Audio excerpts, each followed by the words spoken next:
Enforcement collectorate Karachi के anti smuggling squad और police के मुश्तरका कार्रवाई। नॉर्दर्न बाईपास मरगला सिटी के करीब कायम पेट्रोल पंप पर कार्रवाई।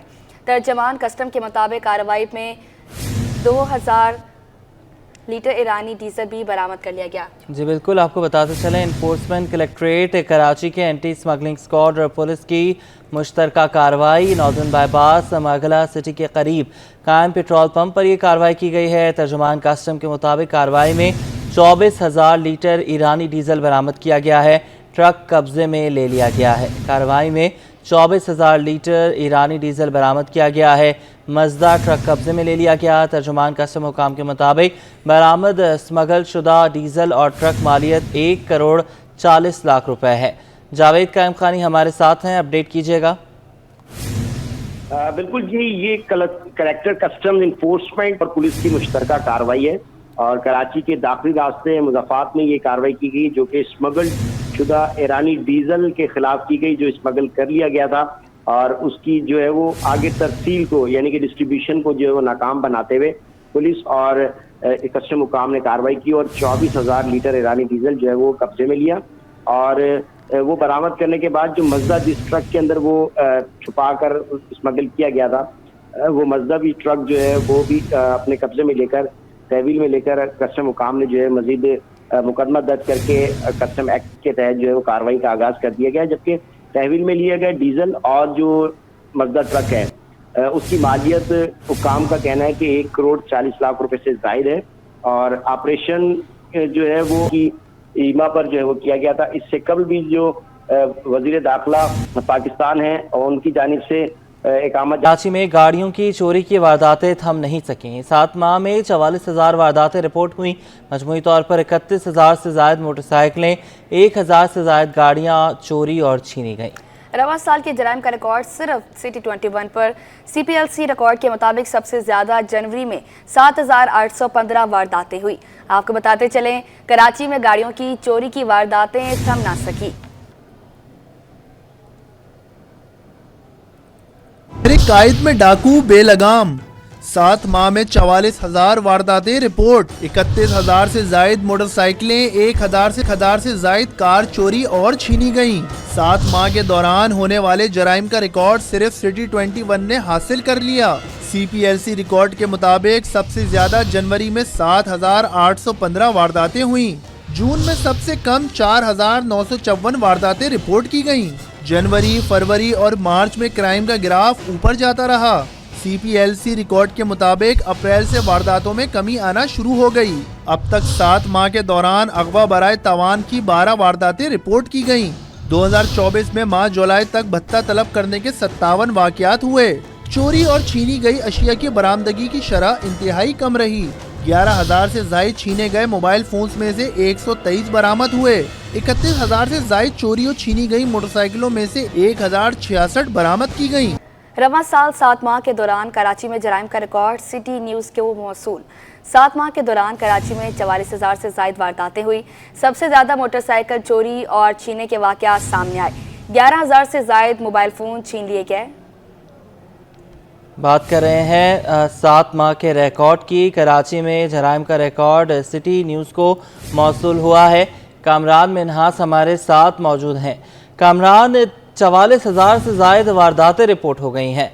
मुनज़्ज़म लग रहे हैं बहुत ज़्यादा मुजरिमान हमारी पुलिस से ज़्यादा। जी बिल्कुल, ऐसा ही महसूस होता है कि हमारी जो कराची पुलिस है वो इतनी मुनज़्ज़म नहीं है। जराइम पेशा जो अनासिर हैं वो जो है मुनज़्ज़म नज़र आ रहे हैं और वो मुनज़्ज़म तरीके से कराची के शहरियों को जो है निशाना बना रहे हैं। बहुत ही अफसोसनाक जो है सूरत हाल है। 7 माह की रवां साल 44,000 से ज़्यादा वारदातें जो हैं कराची में जुर्म की रिपोर्ट हो चुकी हैं, स्ट्रीट क्राइम की। और उसके अलावा जो सबसे ज़्यादा वारदातें रिपोर्ट हुई है वो मोटरसाइकिल छीनने की और गाड़ियां छीनने की हुई हैं। 7 माह में 31,000 जो है मोटरसाइकिलें छीनी और चोरी की गई हैं। जबकि 1000 के करीब जो है गाड़ियां चोरी भी की गई हैं, कारें चोरी भी हुई हैं और जो रिकवरी का तनासुब है वो बहुत ज़्यादा कम है। और उसके अलावा जो CPLC की रिपोर्ट है वो ये बताती है कि कराची के शहरियों को जो है 11,000 जो है मोबाइल फ़ोनों से जो है महरूम कर दिया गया है। रिकवर सिर्फ 66 मोबाइल फ़ोन हुए हैं। तो एक बहुत बड़ा सवालिया निशान है कराची पुलिस की कारकर्दगी पर। अगर मैं शहरियों की बात करूं तो शहरी जो है बहुत ज़्यादा नाला दिखाई देते हैं। इस हुकूमती इंतज़ामिया की कारकर्दगी हो या पुलिस की, उनको ऐसा लगता है कि उनको तहफ़्फ़ुज़ जो है फराहम नहीं किया जा रहा। मैं इस वक्त मौजूद हूँ, मेरे साथ कुछ शहरी भी मौजूद हैं, खातून भी मौजूद हैं। मैं उनसे बात करता हूँ क्योंकि जो जुर्म का बढ़ता हुआ रेशो है कराची में, उसकी वजह से ख़वातीन जो अपने घरों में होती हैं, जिनके प्यारे कामों पे जाते हैं और घर से बाहर होते हैं, तो वो भी खौफ का शिकार रहती हैं क्योंकि जो क्रिमिनल्स हैं वो वारदात करते हुए जो है जो लूट मार करते हुए शहरियों को निशाना बनाते हैं और ख़वातीन परेशान रहती हैं। मेरे साथ मौजूद है खातून, मैं उनसे पूछता हूँ, आप ये बताएं कराची में इतनी ज़्यादा वारदातें बढ़ गई हैं तो आपके प्यारे बेटे भाई लोग जब बाहर जाते हैं तो आप लोगों की क्या पोजीशन होती है और कैसे क्राइम रोका जाए, क्या चाहते हैं आप? हम ये चाहते हैं कि हमारे लिए कि हमारे कराची में पुरअमन रहे, पुलिस रहे जो है वो हम सब पे अपने वो रखें कि जहाँ तहाँ जहाँ बच्चे जा रहे हों हम अपने हिफाजत की नहीं करें। हमारे बेटे खुद जाते हैं, मेरा बेटा 10 दफ़ा लूट चुका है और ये मैं अपने आप को कहती हूँ कि ये पुलिस वाकई में सिर्फ एक तनख्वाह के लिए है और ये काम के लिए नहीं है। बस इसलिए कि वहाँ चौकी बना दी गई है, फिर भी वो चौकी का कोई हमारे को वो फायदा नहीं हुआ है। मेरा बेटा वहीं लूटा गया, कोई 3-4 मरतबा काम पे से आ रहा है, जो पैसे उसने दिन भर में कमाए वो भी दे दिए और जो मोबाइल था वो भी दे दिया, शनाख्ती कार्ड उसका चला गया। फिर हमारे बच्चे और हम अपने FIR कटवाते रहे, फिर दोबारा थाने में चक्कर लगाते रहे। नहीं, बिल्कुल आसानी से नहीं कटती है। कैसा आसानी काम, कराची आसानी कब है?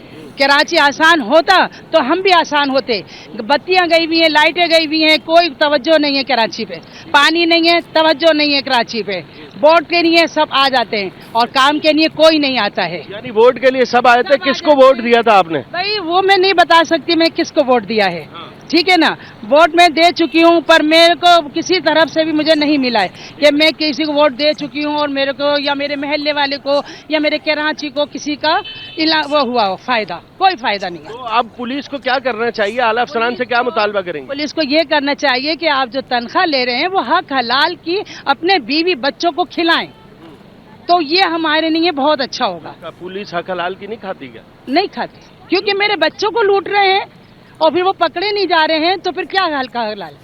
कोई हक हलाल नहीं है। फिर मेरा बेटा आ रहा है पढ़ के शाह फैसल से, वो वहाँ पर चौक पे खड़ा हो गया, वो कहता ला 50 रुपए दे दे, तो तुम तो 50 रुपए की भी औकात नहीं है तुम्हारी। पुलिस पैदागिरी में मशहूर, पैदागिरी में मशहूर है और कोई काम करने की नहीं।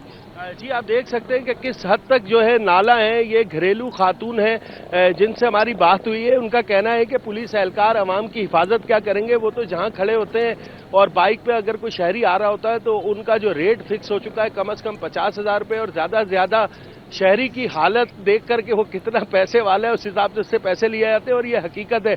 मेरे साथ एक और शहरी भी मौजूद है, मैं उनसे बात करता हूँ। सर पुलिस इतना काम तो कर रही है, मुख्तलिफ जो है फोर्सेस भी बना रही है स्ट्रीट क्राइम को रोकने के लिए, आपकी हिफाजत के लिए, आप मुतमईन है? क्या करे पुलिस, इतनी वारदातें 44,000 7 महीने में? पुलिस का काम है वो पुलिस कतई नहीं कर रही है। देखिए आप एक मकान की आप ईंट रखें, आपको पता चल जाएगा पुलिस क्या कर रही है। आ जाएगी फौरन कि आप ये मकान कैसे बना रहे हैं। पुलिस का काम नहीं है, ये पुलिस की डोमेन नहीं है, इंक्रोचमेंट पुलिस की डोमेन नहीं है। लेकिन आप अपना घर बनाएंगे तो इसी तरीके से जो स्ट्रीट क्राइम कर रहे हैं उनको क्यों नहीं ढूंढते हो? जब आप एक मकान ढूंढ ले तो बंदा जंगल में भी आप बना रहे हो ना, कोई कुरंगी के अंदर, वहाँ पे पुलिस आएगी। जब पुलिस वो ढूंढ लेती है प्लाट, तो क्राइम क्यों नहीं ढूंढती पुलिस? यार ये बताएं मुझे, ढूंढे ना पुलिस क्राइम, शाइन फोर्स बनाइए, ढूंढे वो। लेकिन सब अपने कमाने के चक्कर में लगे। मुझे तो बड़ा अफसोस होता है खासतौर पर कुरंगी का। देखिए हम रिहायश हमारी कुरंगी की, ये कुरंगी के आवाम के साथ ये ज्यादती है। कुरंगी के आवाम के साथ सुलूक सही करे पुलिस, खुदारा, नहीं तो कुरंगी के आवाम एक दिन ऐसा आएगा कि पुलिस के खिलाफ ये रोड पे खड़ी हुई। आपके साथ कभी वारदात हुई किसी जानने वाले के साथ? हाँ, कुरंगी अवामी कॉलोनी में वारदात हुई, मेरे 70,000 रुपये छीने और मैंने FIR भी कटवाई है। FIR मेरे पास पड़ी है, चाहे तो अवामी कॉलोनी तो पकड़ लिए होंगे। मुस्लिम पकड़े, लेकिन रिकवरी नहीं हुई ना। मेरे किस काम की? मेरे 80-90 हज़ार के मोबाइल भी गए, वो ना मुस्लिम पकड़ेगा, लेकिन मेरे किस काम के मेरे भाई? जब मेरे पैसे चलेगा रिकवर नहीं है तो ऐसे मुस्लिम पकड़ते हैं, मेरी सेहत पे क्या करे पुलिस जिससे आपकी हिफाजत यकीनी हो जाए आवाम की? पुलिस वो काम करे जिस तरीके से क्राइम को जाके रोकती है ना, प्लाट बनाने के लिए जाके रोकती है, इसी तरीके से क्राइम रोकती हो तो खुदा की कसम कुरंगी के अंदर क्राइम नहीं हो। जी बिल्कुल, देख सकते हैं शहरियों की गुफ्तगू, शहरियों का जो है कहना है, वो इल्ज़ाम आयद कर रहे हैं जो पुलिस है और आला अफसरान को भी जो है इस पर नोटिस लेना चाहिए कि पुलिस वालों के पास ऐसी पुरस्रार इंटेलिजेंस है कि कभी भी कोई जो है अपने घर की तामीर करता है या कोई काम करता है या ऑर्गेनाइज क्राइम हो, ये इनको फ़ौरन पता चल जाता है और वहाँ से जो है यकीनन जो है कराची पुलिस मजबूर है। कराची पुलिस के मसाइल बहुत ज़्यादा हैं, खर्चे भी तो पूरे करने हैं, कैसे होंगे, तो वो करने के लिए जो वहाँ पहुँच के जो है पैदागिरी ज़रूर कर लेती है पुलिस, लेकिन आवाम की हिफाजत करती हुई नज़र नहीं आ रही है। कराची पुलिस के मसाइल बहुत बढ़ चुके हैं। मैं पहले बारहा कह चुका हूँ कि स्ट्रीट क्राइम जो है कराची पुलिस में बेकाबू है और आवाम जो है निशाने पे है, लेकिन कराची पुलिस भी जो है निशाने पे। कराची पुलिस के पास ऐसे वसाइल ही नहीं है कि वो कराची के आवाम को जो है तहफ़्फ़ुज़ फराहम कर सके। करोड़ों की आबादी वाला शहर है, नफरी बहुत ज़्यादा यहाँ पर कम है, जिसकी वजह से पुलिस जो है संगीन मसाइल का इस वक्त शिकार हो चुकी है। थानों की हालत ज़ार जो है सबके सामने है। यानी एक पुलिस वाला अगर नौकरी पे आता है तो वो हर वक्त जो है फ्रस्ट्रेशन का शिकार रहता है, क्योंकि बिजली की लोड शेडिंग भी बहुत ज़्यादा है। थानों की जो इमारतें हैं वो खस्ता हाल हैं, बैठने की सही जगह मौजूद नहीं है, जिसकी वजह से ये सारी परेशानियों का सामना जो है पुलिस को भी करना पड़ रहा है और पुलिस जो है मुकम्मल तौर पर नाकाम नज़र आती है। IG सिंध हो, एडिशनल IG हो या दीगर अफसरान हो, उनकी जानिब से मुख्तलिफ फोर्सेज भी बनाई गई हैं, दावे भी किए गए हैं, मुकाबले भी हो रहे हैं, गिरफ्तारियां भी हो रही हैं, लेकिन स्ट्रीट क्राइम का जो जिन है वो बेकाबू का बेकाबू और मुसलसल जो है वारदातें हो रही हैं। और CPLC की जो रिपोर्ट है वो जो है मुकम्मल कारकर्दगी जो है इस वक्त वाज़ेह तौर पर दिखा रही है कि कराची पुलिस की कारकर्दगी क्या है। जी, पुलिस की कारकर्दगी क्या है? रवां साल 7 माह के दौरान कराची में जराइम का रिकॉर्ड। सिटी न्यूज़ को मौसूल 7 माह के दौरान कराची में 44,000 से ज़ायद वारदातें हुई। कामरान मिनास साहब हमारे साथ ही मौजूद रहिएगा। इसी पर बात करने के लिए हमारे साथ मौजूद है हमारे नुमाइंदे सलमान सलीम।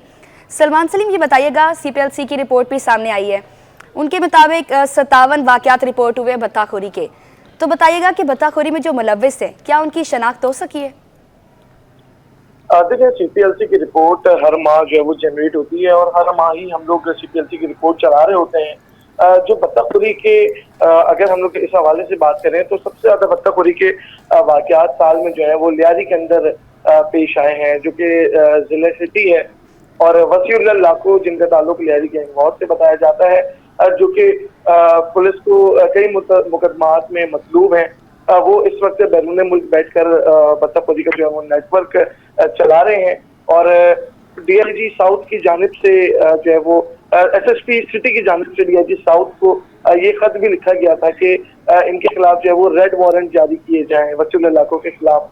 तमाम भत्ताखोरी के वाक़यात हैं। पुलिस काम करती भी दिखाई देती है, AVCC इसके ऊपर काम करती है, CIA इसके ऊपर काम कर रही है जो कि हमारी SIU है। साथ ही अगर हम बात करें तो जो हमारी जरी पुलिस है वो भी वक्फन मुलजमान को जो है वो गिरफ्तार करती है।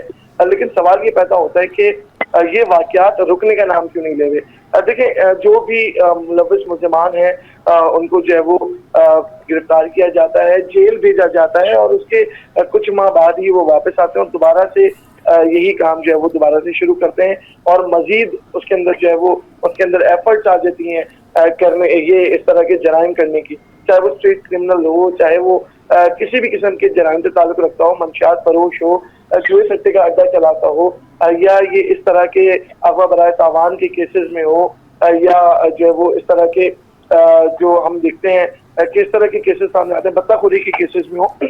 बहुत सारी ऐसी चीजें हैं जो कि हमारी कहीं ना कहीं जाके जुडिशरी से भी जो है वो मिलती हैं, नाकिस इन्वेस्टिगेशन से मिलती हैं। पुलिस में देखें 2 महकमे हैं, एक तो ऑपरेशन है जिसका काम है मुलजमान को पकड़ना और एक इन्वेस्टिगेशन है जिसका काम मुलजमान को सजा दिलवाना है। ऑपरेशन हम देखते हैं कि रोजाना की बुनियाद के ऊपर पुलिस मुकाबले करती है, मुलजमान को गिरफ्तार करती है और रोज सुबह के जो है वो मैं 2 से 3 या 5 पुलिस मुकाबले की खबर जो है वो शेयर कर रहा होता हूँ। लेकिन जो इन्वेस्टिगेशन पुलिस है उसके ऊपर सवाल या निशान ये खड़े होते हैं कि कितनी नाकिस कारकर्दगी है हमारी इन्वेस्टिगेशन पुलिस की कि मुलजमान जो है वो कुछ ही माह बाद बआसानी जो है वो जेल से छूट कर आते हैं और उसके बाद दोबारा पुलिस को चैलेंज करते हैं, दोबारा से वही वारदातें करते हैं, दोबारा से भत्ताखोरी करते हैं और दोबारा से उसी किस्म के जो जराइम है उसकी सरपरस्ती जो है वो करते दिखाई देते हैं। तो इन्वेस्टिगेशन पुलिस के ऊपर मैं थोड़ा सा ये बात करना चाहूंगा कि अगर हमारी सिंध पुलिस की इन्वेस्टिगेशन दुरुस्त हो जाए तो यकीनी तौर के ऊपर इन मुल्ज़िमान को पकड़ना, इनको सजाएं दिलवाना बहुत आसान होगा और इनको सजाएं फिर 2, 3 या 4 माह की नहीं मिलेंगी। फिर जब इनके ऊपर केसेस होंगे, इन्वेस्टिगेशन प्रॉपर होगी तो इनकी सजाएं भी फिर 3 साल, 5 साल, 7 साल या उम्र कैद भी हो सकती है। वो डिपेंड करता है जराइम के ऊपर। आज भी हम लोगों ने जो है वो कुछ CCTV जो है वो नशर की थी, जिसके अंदर गुलशन इकबाल में एक वाक़या पेश आया था। एक शहरी को मोबाइल फोन छीनने के बावजूद उसको जो है वो गोली मार दिया और उसको जख्मी कर दिया, जो कि अस्पताल में ज़ेरे इलाज है। ये अलमिया हमारे शहर का है। एक हमने CCTV ऑन एयर की थी जिसके अंदर 8 मुसल्लम मुल्ज़िमान जो है वो एक शहरी से मोटरसाइकिल छीनते हैं और फरार होने में कामयाब होते हैं। तो कहाँ है ये ऑपरेशन पुलिस जिसका काम है मुल्ज़िमान को गिरफ्तार करना, जिसका काम है स्नैप चेकिंग करना, जिसका काम है गश्त करना या जिसका काम है शहरियों को तहफ़्फ़ुज़ देना। ये एक बड़ा अलमिया जो है वो हम लोग देख रहे हैं। इसके अंदर पुलिस की हम नाक़िस कारकर्दगी को जो है वो देख सकते हैं और इसके ऊपर कई सवाल भी उठा सकते हैं। आला अफसरान जो है वो हमसे जब हम उनसे ये सवाल करते हैं तो उनकी जानिब से एक शिकवा सामने आता है कि हमारे पास नफरी कम है। अगर सिंध पुलिस के पास नफरी कम है तो फिर क्यों भर्तियां नहीं की जा रही, क्यों जो थाने हैं इलाकों के उनको प्रॉपर जो है वो नफरी नहीं दी जा रही। जो पुलिस मोबाइलें हैं हमारे पास, अगर हम उनके पेट्रोल की बात करें तो उनको क्यों पेट्रोल कार्ड जो है वो नहीं दिए जाते। आला अफसरान पेट्रोल कार्ड जो है वो ले लेते हैं और अपने घरों के अंदर जो है वो इस्तेमाल कर रहे होते हैं, जबकि जो इलाकाई पुलिस है ये मोबाइल के अंदर पेट्रोल डलवाने के लिए शहरियों को रोकती है, उनसे जो है वो रिश्वत वसूल करती है और उसके बाद जो है वो पुलिस मोबाइलें चलती हैं। ये कुछ निज़ाम है। IG सिंध गुलाम नबी मेमन की जानिब से कई बार कोशिश की गई कि ये चीज़ें जो है वो हल हो सके, इसका कुछ सॉल्यूशन निकल सके, लेकिन देखें जब तक मुनज़्ज़म तरीके से इसके ऊपर काम नहीं होगा उस वक्त तक जो है ये चीज़ें सही नहीं हो सकती। हमारी जो नफरी है, अगर इलाके की आबादी के हिसाब से उसकी नफरी को बढ़ाया जाए तो यकीनी तौर के ऊपर जो इलाके के अंदर जराइम होते हैं उसके अंदर काबू पाया जा सकता है। अब अगर हम लोग स्नैप चेकिंग की बात करें तो जितने भी कराची में थानेदार हैं ये शाम 5 बजे से लेके शाम 7 बजे तक स्नैप चेकिंग लगाते हैं, अब तस्वीरें खींचते हैं और उसके आला अफसरान को जो है वो तस्वीरें बेच के अपनी हाजिरी लगा देते हैं। उसके बाद थाने जाते हैं, फिर रात में 9 बजे जो है वो अपने चेकिंग पॉइंट के ऊपर आते हैं, फिर 10 बजे जो है वो वापस चले जाते हैं, वही तस्वीरें खींच के अफसरान को भेज के कि हम जो है वो ड्यूटी दे रहे हैं, लेकिन पीछे जो है वो शहरी लुट रहे होते हैं। रोजाना की बुनियाद के ऊपर स्नैप चेकिंग पॉइंट जो है वो चेंज होने की जरूरत है। रोजाना एक ही पॉइंट के ऊपर अगर पुलिस खड़ी होगी तो यकीनी तौर के ऊपर जो दीगर गलियां हैं, दीगर शाहराहें हैं, उस इलाके की डकैतियां वहाँ पे होंगी। ये कुछ चीजें हैं जो कि एडिशनल कराची को भी इसके ऊपर गौर करना पड़ेगा। जो हमारे जिले DIGs, जोनल DIGs हैं, उनको भी इसके ऊपर ख्याल करना पड़ेगा और साथ साथ जो हम लोग जिसको जिले का मालिक कहते हैं जो कि SSP है, उसको भी इस चीज का जो है वो ख्याल करना पड़ेगा कि रोजाना की बुनियाद के ऊपर एक ही मुकाम के ऊपर स्नैप चेकिंग लगाने से जो मुल्ज़िमान है वो जाहिर सी बात है कि वो उस रोड के ऊपर नहीं आएंगे, वो दूसरी शाहराहों के ऊपर जो है डकैती की वारदातें करेंगे। और जब 1 की जाती है तो फिर 1 की मोबाइल जो है वो 5 मिनट, 10 मिनट, 15 मिनट के वक्फे से जो है वो वहाँ पे पहुँचती है और फिर उसके बाद शहरी की रिपोर्ट दर्ज होती है। गुज़िश्ता रोज वाले वाक़े की अगर हम बात कर लें जो कि कोकन सोसाइटी के पास जो है वो पेश आया था, सुबह 9 बजे वो वाक़या पेश आया और शाम में सबसे ज्यादा मोटरसाइकिल चोरी और छीनने के वाक़यात सामने आए हैं। 11,000 से ज़ायद मोबाइल फ़ोन छीन लिए गए। हमारे नुमाइंदगान हमारे साथ मौजूद थे, सलमान सलीम और कामरान मनास, आप दोनों का बहुत शुक्रिया। 28वीं chief of naval staff golf championship में बड़ा अपसेट, लाहौर के अहमद बेग ने 12 अंडर पार के साथ टाइटल अपने नाम कर लिया। दिफाई चैंपियन शब्बीर इकबाल ने दूसरे और मोहम्मद आलम ने तीसरी पोजीशन हासिल की। अब से कुछ देर कबल जावेद इकबाल हमें आगाह कर रहे थे, जी बताइएगा। जी 28वीं chief of naval staff golf championship अख्ताम पजीर हो गई और लाहौर के अहमद बेग ने ज़बरदस्त परफॉर्मेंस देते 12 अंडर पार के साथ टाइटल अपने नाम किया। शब्बीर इकबाल ने दूसरी पोजीशन हासिल की। हमारे साथ मौजूद हैं अहमद बेग जो ज़बरदस्त परफॉर्मेंस दे रहे हैं मुख्तलिफ इवेंट्स में। अहमद, कैसा रहा ये ओवरऑल ये इवेंट?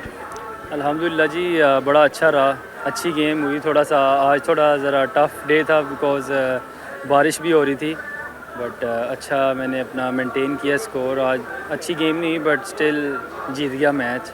अच्छा, ऐसा अक्सर देखने में आया कि शब्बीर इकबाल आखिर में फाइट बैक करते हैं, आज कैसे रोक पाए अब उनको? जी ऐसा ही है, आज वो भी नहीं अच्छा खेले, अदरवाइज़ उनकी गेम तो माशाल्लाह इतनी परफेक्ट है, मैं यही कहूँगा कि वो बहुत कम चांस देते हैं, तो मेरी गेम भी नहीं आज चली। बट कंपटीशन बहुत अच्छा था। लास्ट फाइनल 2-3 होल में ज़रा डिसाइड हो गया कि मैं जीत गया। फोकस किस चीज़ का था आपके इस इवेंट में? क्या अपनी हिकमत अमली कैसी रखी थी आप? फोकस यही था कि फेयरवेज मारने हैं। कोर्स में यही होता है डिफ़िकल्टी। जो कराची गोल्फ कोर्स है पाकिस्तान की one of the I think most golf courses में ये आती है जो डिफ़िकल्टी लेवल ज़्यादा है इसका। तो इसमें यही होता है कि आपने फेयरवेज में रहना है और ग्रीन्स मारने हैं और पटिंग शटिंग पट शट करने हैं। आगे कौन से इवेंट्स हैं, किसकी तैयारी कर रहे हैं और कितनी खुशी है इस इवेंट की कामयाबी के बाद? बहुत खुशी है जी। फर्स्ट टाइम मैं chief of the naval staff जीता हूँ। 2-3 दफ़ा मैं रह चुका हूँ, सेकंड प्राइज़ आया मेरा, बट इस दफ़ा अल्हम्दुलिल्लाह जीत गया हूँ। और नेक्स्ट मेरा भी मैं जा रहा हूँ इंडोनेशिया, वहाँ पे 2 इवेंट्स हैं और फिर वहाँ से वियतनाम से फिर वापस Pakistan. Best of luck Ahmad. सुना आपने अहमद कामयाबी के बाद बहुत खुश हैं, एक बड़ी कामयाबी हासिल की। Chief of naval staff golf championship में 12 अंडर पार के साथ टाइटल अपने नाम किया। इनका कहना है कि अब जो इनके आइंदा इवेंट्स हैं इंडोनेशिया में 2 टूर्नामेंट्स हैं उसकी तैयारी करेंगे, वहाँ भी अच्छी परफॉर्मेंस देकर पाकिस्तान का नाम रोशन करने की कोशिश करेंगे। जी, महकमा मौसमियात ने सुबह से होने वाली बारिश के एदाद-ओ-शुमार जारी कर दिए। शहर में सबसे ज़्यादा बारिश यूनिवर्सिटी रोड पर हुई। यूनिवर्सिटी सिटी रोड पर 4.2 मिलीमीटर बारिश रिकॉर्ड की गई है। तफसीलात जान लेंगे आयमा खान से, अपडेट कीजिएगा। जी बिल्कुल, देखिए महकमा मौसमियात ने जो है वो आज सुबह से होने वाली बारिश के जो है वो एदाद-ओ-शुमार जारी कर दिए हैं। महकमा मौसमियात के जारी करदा एदाद-ओ-शुमार के मुताबिक शहर में सबसे ज्यादा बारिश जो है वो यूनिवर्सिटी रोड पर अब तक रिकॉर्ड की गई है। यूनिवर्सिटी रोड पर 4.2 मिलीमीटर बारिश जो है वो रिकॉर्ड की गई है। गडाब में 4 मिलीमीटर, जबकि कोरंगी में जो है वो 2.4 मिलीमीटर बारिश जो है वो रिकॉर्ड की गई है। नाजमाबाद में 2.2 मिलीमीटर, जबकि ओल्ड एयरपोर्ट पर 2 मिलीमीटर, गुलशन किमाड़ी में जो है वो 1.5 मिलीमीटर बारिश जो है वो रिकॉर्ड की गई है। चिना टर्मिनल शाहरा फैसल कायदाबाद पर जो है वो 1 मिलीमीटर बारिश जो है वो रिकॉर्ड की गई है। महकमा मौसमियात की जानिब से ये बताया गया है कि बारिश का सिलसिला कल तक जो है वो इसी तरीके से वक्फे से जारी रहेगा। जी बहुत शुक्रिया, आपने हमें अपडेट किया। बिजली और गैस बहरान से कराची वाले परेशान। पसमानदा और पोश इलाकों में 10 घंटे तक बत्ती गुल। गार्डन, उस्मानाबाद, लियारी में बिजली की बंदिश की शिकायत। अवामी कॉलोनी, मनसेरा कॉलोनी और रामसवामी में चूल्हे ठंडे। शहरी लकड़ियों और LPG के इस्तेमाल पर मजबूर, शिकवा किया। बिजली के जाते ही पानी भी गायब हो जाता है। भारी भरकम बिलों ने कमर तोड़ दी। तफसीलात बसीम इफ्तिखार की इस रिपोर्ट में। दौर में बिला तातुल बिजली और गैस का उसूल शहरियों के लिए ख्वाब बन गया। शहर में बिजली की 6 से 10 घंटों और गैस की 8 घंटों की लोड शेडिंग ने शहरियों की जिंदगी को मुतासिर करके रख दिया। शहरी कहते हैं बिजली की बंदिश से पानी की किल्लत समेत दीगर मसाइल पेश आते हैं। बिजली के भारी भरकम बिलों ने कमर तोड़ दी है, तो वहीं रात से सुबह तक गैस की 8 घंटों की बंदिश झेलनी पड़ती है। लकड़ियों और LPG सिलेंडर पर खाना तैयार करना पड़ता है। बिजली का बहुत कम आता है ना, 1 घंटा होता है, 3 घंटे नहीं होता है। एक तो मेरा टोन का रोड है सारा ख़राब है। अभी 1 महीना बारिश का हो गया, अभी भी पानी कड़ा हुआ है। गैस भी बिल्कुल कम आ रहा है, होता ही नहीं, 1 घंटा होता है, 3 घंटे नहीं होता है। अवामी कॉलोनी, लियारी, मानसेरा कॉलोनी, घग्गर फाटक, राम सामी, गार्डन, उस्मानाबाद, नॉर्थ कराची समेत मुख्तलिफ इलाके बिजली और गैस मसाइल से मुतासिर हैं। कैमरामैन दानियल शेख के साथ Basim Iftikhar, city 21। Expo centre में आलमी फूड एग्रीकल्चर नुमाइश का आखिरी रोज। शहरियों की कसीर तादाद में शिरकत। सकाफती मौसीकी पर रस्क ने समा बांध दिया। गैर मुल्की मदोबैन भी रक्स किए बगैर न रह सके। बसीम इफ्तिखार की रिपोर्ट। पाकिस्तानी खानों के साथ साथ इलाकाई सकाफती गानों और रक्स का जादू। एक्सपो सेंटर में जारी एग्री नुमाइश में पाकिस्तानी खाने और मसनूआत के साथ साथ पाकिस्तानी सकाफती गाने और रक्स भी मकबूल। गैर मुल्की मंदुबी जब एक्सपो सेंटर पहुँचे तो सुहाने मौसम में इनका रिवायती गानों और मौसीकी से इस्तकबाल किया गया। कीनिया से ताल्लुक रखने वाले तिजारती वफ़द के अराकीन ने शिरकत करके रिवायती सकाफती रक्स में 4 चांद लगा दिए। गैर मुल्की मंदुबीन का कहना था कि इन्हें पाकिस्तान और यहाँ के लोगों से प्यार है। हमारा बहुत अच्छा इस्तकबाल किया गया। पाकिस्तानी सकाफती रक्स और गाने बहुत अच्छे लगे। यहाँ आकर बहुत खुशी हुई। गैर मुल्की मंदुबीन का कहना था कि यहाँ बिजनेस के लिए आए हैं। पाकिस्तान की मसनूआत बहुत अच्छी हैं। कैमरामैन एहसन इकबाल के साथ बसीम इफ्तिखार, सिटी 21। जुगनी से शोहरत की बुलंदियों को छूने वाले पाकिस्तान के मारूफ गुलकार सलीम जावेद कहते हैं, बारिश का मौसम बहुत अच्छा लगता है। बारिश पर कई कामयाब गीत मेरे हिट हुए हैं। बारिश में घरों से बाहर एहतियात से निकलें। हमारे नुमाइंदे राहिल बेग से कई गुफ्तगू में सलीम जावेद का क्या कहना है, आइए आपको सुनवाते हैं। इस वक्त हमारे साथ सलीम जावेद साहब मौजूद हैं। सलीम भाई, इन दिनों कराची का मौसम बहुत अच्छा है और मौसम अच्छा हो, सुहाना हो और सिंगर हमारे साथ हो तो कहते हैं कि शायरी, म्यूजिक, रिदम ये सब चीज़ें बेहतर होती हैं। तो जब मौसम बेहतर हो तो किस तरह से इसको गुजारते? देखिए, कराची के लिए तो एक मौसम तो बहुत अच्छा हो जाता है। बारिश की भी दुआएं करते हैं, बारिश भी अल्लाह पाक बरसा देते हैं, मगर जो उसके बाद लोगों को मुश्किलात होती है ना, तो वो एक सारी चीज़ों पे ना पानी, जैसे ना बारिश का पानी फिर जाता है। तो कोशिश करें, मैं सबसे कहूँगा कि ख़ुद भी कोशिश करें, हम सब लोग साफ़ रखें अपनी गलियों को, अपने शहर को। और मैं चाहूँगा कि सिंध गवर्नमेंट से कि बहुत काम कर रही हैं तो थोड़ी तवज्जो दें ताकि ये बारिश कराची वाले इंजॉय कर सकें। बिल्कुल। अच्छा, बारिश के ऊपर बहुत सारे गाने बने हैं मौसम के एतबार से, आपके भी कई ऐसे गाने हैं जो खूबसूरत मौसम में रोमांटिक सॉन्ग्स हैं, तो कुछ दो बोल हमारे व्यूवर्स के लिए हो जाए। मौसम अच्छा है, आजकल बारिशें हो रही हैं, रोमांटिक मौसम चल रहा है। एक मेरा अच्छा गाना था जो लोगों को बड़ा पसंद आता है, मैं कोशिश करता हूँ। बारिश की चंद बूंदे मेरे दिल को डुबोए जाए, किसी के आने की खुशी मेरे दिल को डुबोए जाए, आने में ना तू देर कर, आने में ना तू देर कर, मेरी जान निकल ना जाए। वो बारिश की चंद बूंदे मेरे दिल को डुबोए जाए। बहुत खूब, बहुत ज़बरदस्त सॉन्ग, बारिश की चंद बूंदे। और जब मौसम अच्छा हो, बारिश का मौसम हो तो बिछड़े याद आते हैं, और ये तमाम खूबसूरत गाने हैं जो मौसम का मज़ा दोबारा कर देते हैं। हमारे साथ सलीम जावेद मौजूद थे। उनका कहना है कि जहाँ पर दूसरी चीज़ों पर तवज्जो दी जाती है, बारिश के बाद जो सूरत हाल है, शहरी इंतज़ामिया अगर उसको तवज्जो दे तो लोग इस मौसम को खुलकर और अच्छे से इंजॉय कर सकते हैं। जी।